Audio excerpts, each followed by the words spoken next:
बढ़ती रहती है।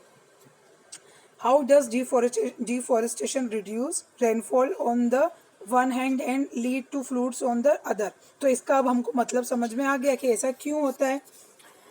Recall that plants need carbon dioxide for photosynthesis. अब आप ये चीज़ भी याद करें कि फोटोसिंथेसिस की जो प्रोसीजर होती है उसमें प्लांट्स को खाना बनाने के लिए सन की एनर्जी चाहिए होती है, वाटर और क्या, कार्बन डाइऑक्साइड।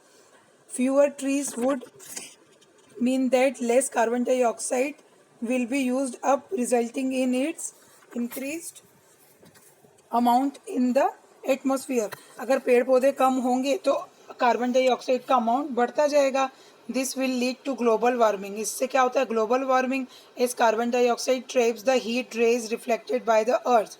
फिर वो क्या करते हैं, ट्रेप कर देते हैं, है ना, जो हीट रेज यानी जो किरणें हैं सूरज की उनको रिफ्लेक्ट करती है, जो पृथ्वी पर पड़ती है।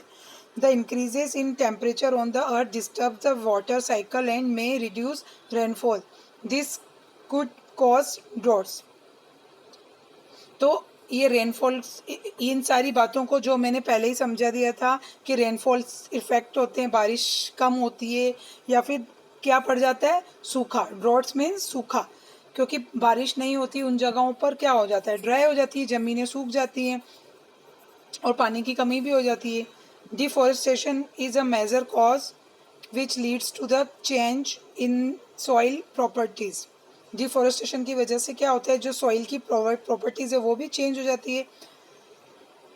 Physical properties of the soil get affected by plantation and vegetation.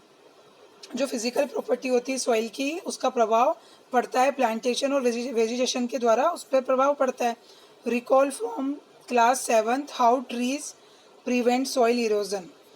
हमें पता है ना सॉइल इरोजन को रोकने के लिए क्या करते हैं, कैसे हम उसको रोक सकते हैं। Fewer trees result in more soil, क्योंकि पानी के बहाव के साथ मिट्टी जो होती है, मिट्टी की ऊपर की अपर लेयर वो बह जाती है। अगर पेड़ पौधे होंगे उनको जड़ों से वो जकड़े रखती है मिट्टी को और वो सॉइल इरोजन को रोकता है।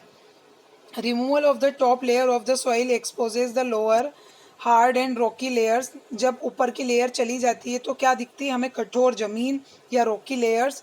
This soil has less humus. और इस सॉइल में, इस मिट्टी में कम उर्वरक क्षमता होती है, ह्यूमस, जिससे मिट्टी उपजाऊ होती है, ये जो खाद डालते हैं। And is less fertile. Gradually the fertile land gets converted into desert. It is called the desertification. तो जो जहाँ पर सॉइल इरोजन होता है उस वाली ज़मीन को बोलते हैं डेजर्टिफिकेशन।